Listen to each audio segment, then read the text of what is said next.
болмасам, мен журналист болатын едім. Себебі менің негізгі еңбек жолым сол журналисттіктен басталған болатын.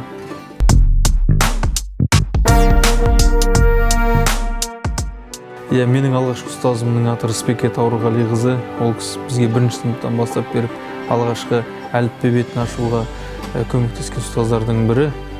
Әрине ол кісіні енді бүгінгі таңда да сағынамыз, еске аламыз. Өте мықты ұстаздардың бірі. Қатты құрметтейді ұстаздар.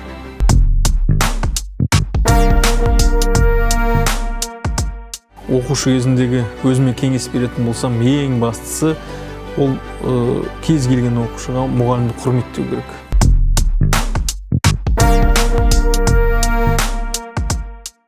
Мамандығыма қатысты армандарға келетін болсақ, ол менің шәкірттерімнің үлкен сахнада көрініп, жұлдыз болғанын армандаймын.